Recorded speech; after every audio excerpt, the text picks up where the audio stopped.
Continuing our fun little kind of mini-series here on the continued lore, or at least the expanded lore, of my speculation video for Grom the Paunch and Eltharion, which I'm going to link in the upper right corner right now, I want to talk about the Colossal Squig.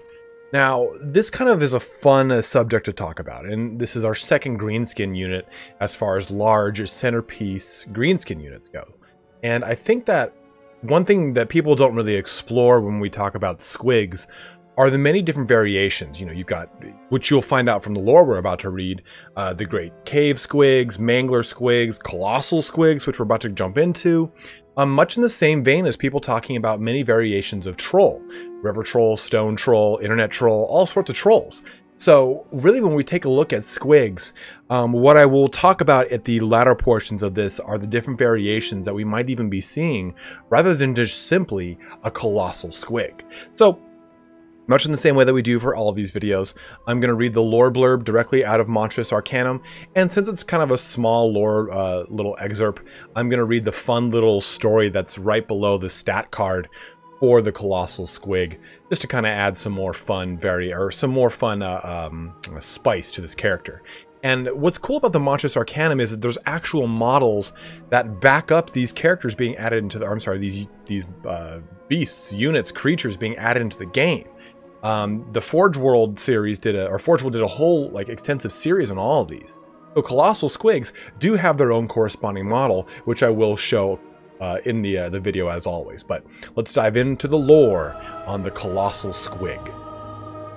The strange, improbable, and often quite insane creatures known as squigs are weird half-fungoid, half-flesh beasts that breed and multiply in symbiosis with the greenskins, a brutal and warlike species which includes the orcs and the goblins.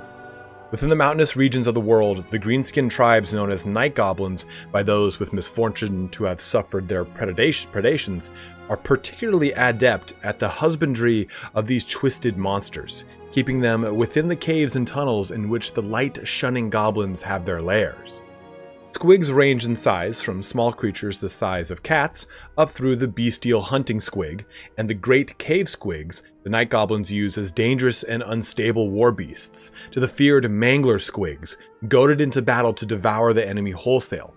But none of these match the sheer size of the colossal squigs that do inhabit the depths of the grey mountains of the vaults. These spherical monsters are of staggering size and possess insatiable appetite, no more in essence than impossibly large, fleshy maw studded with row after row of scimitar-bladed teeth. These beasts are near impossible to direct, let alone train, and the night goblin shaman must resort to drugged meat, often live and unfortunate goblins from their tribe, to make them barely manageable, or hugely potent spells powerful enough to overcome the barely conscious instincts that propel these behemoths on a path through the underworld, eating any tasty morsels, regardless of shape and size, that crosses their path.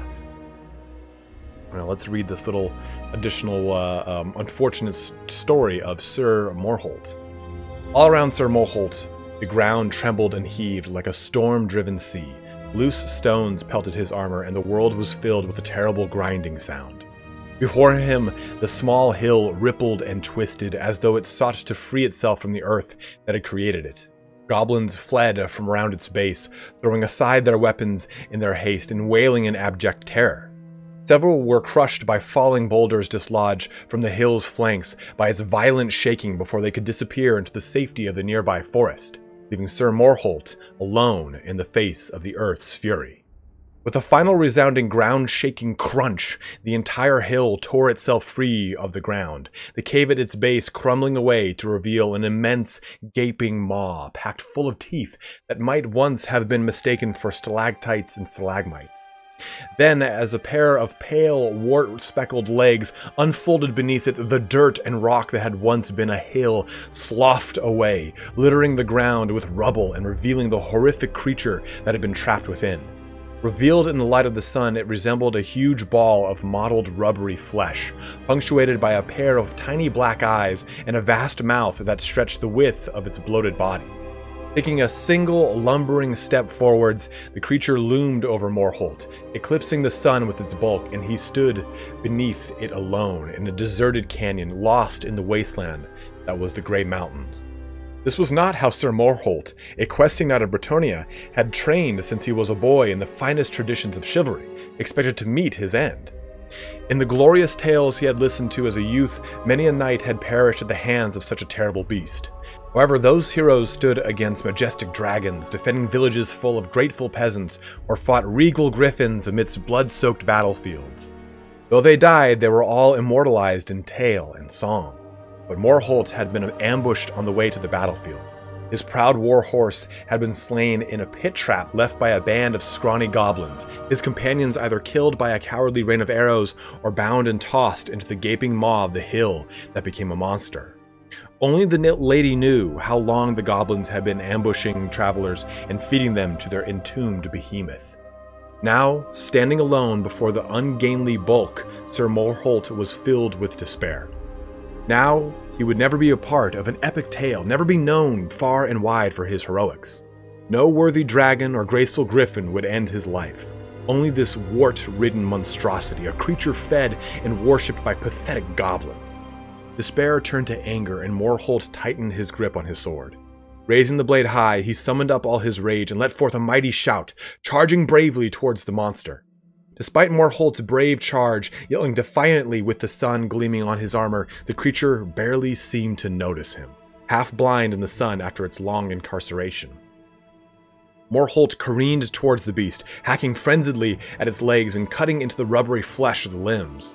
With viscous ooze dripping from its wounds, the great Squig became aware of its ant-like tormentor and staggered backwards a few thunderous steps so that it could see Morholt past its own cylindrical bulk. Morholt, seeing the creature retreat, was filled with hope. Sword held poised in front of him and a prayer of the lady on his lips, he sprang forwards and prepared to deal the monstrous Squig a fatal blow. The beast, vision still blurred in the bright sunlight, was confronted by the sight of the knight flying towards it and stretched wide its jagged-toothed maw. With a single gulp and a surprised yelp, Morholt vanished from sight. A few moments passed, the clearing suddenly quiet in the battle's aftermath. Then a tremendous belch rang from the Squig's gargantuan jaws, shaking the distant trees and spraying the clearing with stinking saliva. With a dull clang, Morholt's sword fell to earth, lying forlornly amidst the rubble of the Squig's emergence. The monster regarded the blade thoughtfully, then prodded its way with its immense foot. When it neither moved nor cried out, it decided it was probably not food and ambled ponderously towards the darkened shadows of the forest. So you get an idea now. You understand how big or how colossal the Colossal Squid is. It's this monstrosity. It's huge. It's a hill. It's big. And it does some damage. So one thing to kind of consider when taking a look at the Colossal Squid are its rules. And its rules are interesting because, again, the Colossal Squid is going to suffer from making a transition from tabletop into Total War Warhammer, wherein a lot of its rules aren't going to make it. Well, not a lot. One mainly. So it's a large target. I don't know if that was obvious or not. It would cause terror, but it also has random movement 4d6, meaning you can move anywhere from 4 inches all the way up to 24 inches. So it's got quite a huge movement profile. But I think for this case, or in this case, it would just have a set movement profile. Obviously, you're controlling it on the battlefield. That's not going to be the situation. But it makes me wonder how they'll kind of do that in the game. I mean, this thing can't just jump around aimlessly, you know. That would be kind of A, comedic, and B, a little bit too ridiculous when it comes to like trying to get it to set on a set movement path. You could argue that it might rampage at a very higher point of its health threshold, but again, like I was saying for the Idol of Gork, I think that rampage is a very cheap mechanic, and it's kind of it's like a band-aid. It's like a band-aid on something that demands a much closer look at it. I think just kind of giving it rampage at like a 80% health threshold is just kind of saying, oh, okay, well, we don't really know how to do this. Let's just kind of slap this on it and call it a day. So I think that rampage can't be a part of its characteristic. I know that probably smarts for some people, but like I said, I think rampage is too often used on strong or powerful monsters rather than actually giving them a mechanic that makes them, like, I don't know, weaker as they lose health or something like that, or stronger depending on the scenario. Like, Give me something that actually has true repercussions, not just Rampage, where I'm kind of pissed off that I can't control it now and it's kind of doing its own thing. I like how they've kind of changed it for Lizardmen, but again, if you guys can't tell, I don't like Rampage. But there are two other rules for the Colossal Squig: Falls Apart and Dinner's Dinner. So Falls Apart is when a Colossal Squig dies, it basically explodes. The rules describe it as when a Colossal Squig dies, it collapses in a tide of awful and half-digested meat. Every model in base contact with it suffers an automatic strength 3 hit. So, we see this done already with the Hell Pit Abomination. It does have a little explosion attached to it, so why not give it a little explosion as well? I think it'd be cool if it could randomly produce, like, a tier 1 crap infantry unit. Like, this is just flavorful. I know this would never be the case, but you know, the Squig eats tons of things, right? This Colossal Squig. So it'd be kind of funny if, like, it blew up and then, oh, it could spawn a peasant mob. It could spawn Empire Spearmen under your control. Now, that doesn't make a lot of sense, but it'd just be kind of funny. And I don't think that would ever actually do anything like that. But I think you could even have it spawn, though, a little tiny thing of Goblin Spearmen or something of the sort, much in the same way that the Hell Pit Abomination does. Hell Pit Abomination, though, is using a rule that was already present in a tabletop, being represented in Total War Warhammer. But I'm saying the Colossal Squig, if you wanted to take that kind of page out of that book, it could. The precedent's, I guess, kind of there. Now, the other rule here is Dinner's Dinner. When the Colossal Squig's random movement brings it into contact with a unit, either friend or foe, it will attack it, normally as if it were an enemy, and counts as charging the unit. This combat will continue until resolved normally. These appalling creatures are too dull-witted and hungry to care otherwise. So, I did talk about everything with the Rampage mechanic in mind, knowing that I was then going to talk about this special rule. So, what I think that this could possibly mean is that the Colossal Squig just does splash damage in anything that it charges or attacks. So, you know, when you think of something that's charging into another unit, if it's your own, if it's the enemy unit, hits the enemy unit, and it also hits into you, it doesn't matter. Your unit doesn't really take damage from that. Well, I think the Colossal Squig, in this case, to kind of give an ode to that and the fact that this thing is so large and erratic and hard to control, it would do damage to you. But here's the thing that I think they should add, as, again, this is kind of almost a nod to the way that I think Ogre Kingdom should be kind of done in some way or another, but I think the Colossal Squig should have its own form of hunger, kind of representing the fact that it's not going to just not eat things on the battlefield. I mean, if it's going to just bulldoze into a unit of something, it's also going to eat them as it sees fit. It doesn't have arms to rip things apart. It's got a gigantic mouth with a set of little tiny T-Rex legs. So of course, it's just going to like a gigantic Greenskins Pac-Man throughout the whole entire enemy army. Like, who gives a shit? It's going to eat its way to victory. So, let it have some form of hunger. It would be kind of funny too. This is not something I think would actually happen, but if the more that it ate, the more health it regenerated, but the slower it got because it was all like bloated with food. Of course, no, that wouldn't happen because they would just like, that's an unnecessary hindrance. Like, you're not going to put it into combat at that point. You're going to like cycle charge it and just use its charge bonus. But I think that giving the Colossal Squig some sort of hunger mechanic where it can regenerate health for staying in combat, and that's the trade-off, right? Its charge bonus does a lot of damage and it can hurt your own units, but it will also regenerate for whatever it's biting and eating, so it can constantly stay in the fight longer. So you can kind of then use the Colossal Squig a little bit more strategically, and it doesn't just become, again, a wrecking ball, basically. This Pac-Man that you're going to throw at the enemy and wait for just to bulldoze through the force.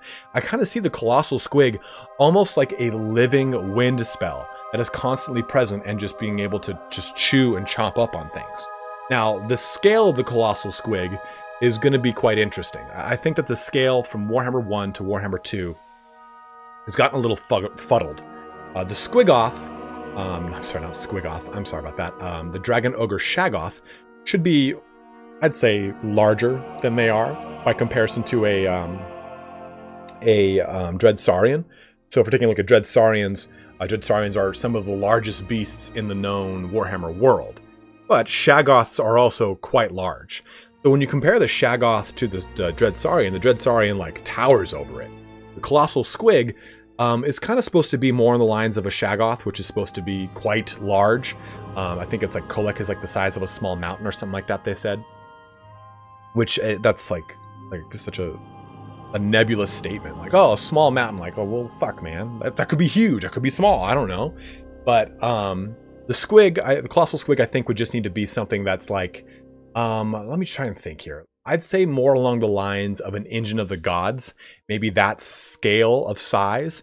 So not too overbearing. Like even when you take a look at the picture we've taken a look at earlier, you can see the Knight is small compared to the Colossal Squig, but he's not like titanically small. He's not like, oh, you know, the Squig's nail is bigger than the entire Knight. I mean, there is still some form of presence about the thing that it's not going to be completely overwhelming the battlefield and like just this huge creature just plodding through the ground and shaking the camera. So I think kind of having on the scale of like an Engine of the Gods, a large lizardman dinosaur already present in the game, kind of creates a fun narrative for the Colossal Squig. And it harkens to what I've been saying a lot about how the Dread Saurian sets this example for large centerpiece models coming to the game in a big way. I mean, we've got dragons, sure, they're big. We've got Shaggoths, they're big, so on and so forth. But now with the Dread Saurian, we have a whole different scale we can play with.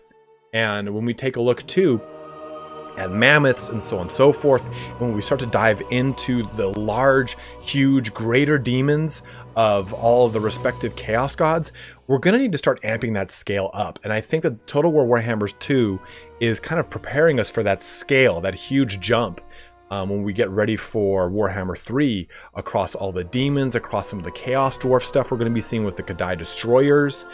So hopefully a lot of fun, cool things, and Bear Cav for one. But hopefully you guys enjoyed this little video here on the Colossal Squig. I know that that was during my stream with my Flash tournament. Colossal Squig seemed like the one people wanted to hear about the most. The next one we'll talk about is the Arcane Phoenix. We'll discuss also the Merworm, which I believe we might have done, so I might not actually do that one. But I do have some other ones up my sleeve I want to talk about from the Monstrous Arcanum. I think the Monstrous Arcanum is a wealth of a lot of fun information that Creative Assembly can really dive into. I mean, if I'm looking at the Colossal Squig entry, which is on page 60 or page 40, the three previous entries in this book are the Bull Centaur Render, which is a Chaos Dwarf unit, then the Baal Taurus, which is a Chaos Dwarf unit, then the Kadai Destroyer, which is a Chaos Dwarf unit. So you really, and then the Kadai Fireborn, then the next one's the Toad Dragon, which is also in Tamarcon, ironically enough, which is where the Chaos Dwarves were showcased during 8th edition. Then the Carmine Dragon, which is the dragon for Lady Elspeth, then the Bile Trolls of Chaos. So you get an idea that there are a lot of really cool Chaos Siege Giant. There's a lot of really big deal units in the Monstrous Arcanum, and they're not just disjointed units that don't have any kind of sense in, or do not make any sense in Total War Warhammer. They're attached to things. The Chaos Siege Giant is again a Chaos Dwarf construction, so you have a lot of stuff that is going to probably start making its way into Total War Warhammer 2 and 3 as we kind of progress towards the end of the Warhammer 2 cycle and the beginning of the Warhammer 3 cycle. But guys, I hope you again enjoyed this video here today and got some light shed on what the Colossal Squig is and how it might be incorporated into Total War Warhammer 2. Go ahead and let me know in the comment section below some other units or monsters you're excited about, or things that you'd like to hear more about, and I can definitely do more videos on them. As always though, guys, thank you so much for watching here today. Don't forget to like, subscribe, all that action, but have a good one and take care.